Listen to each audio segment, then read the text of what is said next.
Comscore नुसार आता isakal.com आहे देशातील नंबर 1 ची मराठी न्यूज वेबसाईट। प्रत्येक अपडेटसाठी isakal.com ला नक्की भेट द्या।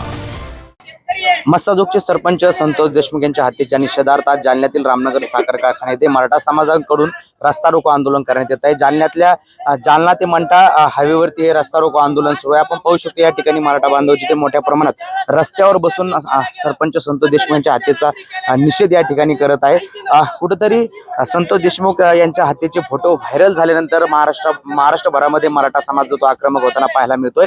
जालना जिल्ह्यात देखील आज राजूर शहर कडकडीत बंद ठेवण्यात आलेले आहे। त्याचबरोबर जाफराबाद देखील बंद ठेवण्यात आले आणि आता जालना मंठा रोडवरती रामनगर येथे मराठा समाजाकडून हा रस्ता रोको करण्यात येत आहे। या रस्ता रोको मध्ये धनंजय मुंडे यांना बडतर्फ करावं, त्याचबरोबर त्यांची चौकशी करून त्यांना या प्रकरणात सह आरोपी करावा अशा प्रमुख मागण्यासह हा रस्ता रोको करण्यात येत आहे। आणि आपण पाहू शकतो आता सध्या मराठा बांधव मोठ्या संख्येनं या रस्त्यावर बसलेले आहेत आणि सध्या रस्ता रोको सुरू आहे।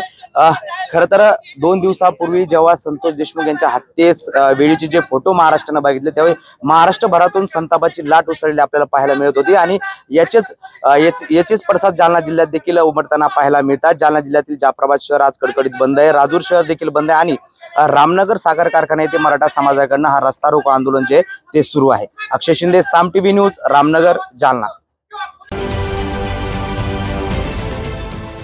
देश विदेशातील प्रत्येक घडामोडींचे लाईव्ह अपडेट मिळवण्यासाठी आता साम टीव्हीच्या सर्व सोशल मीडिया प्लॅटफॉर्मला लाईक, फॉलो आणि सबस्क्राईब करा।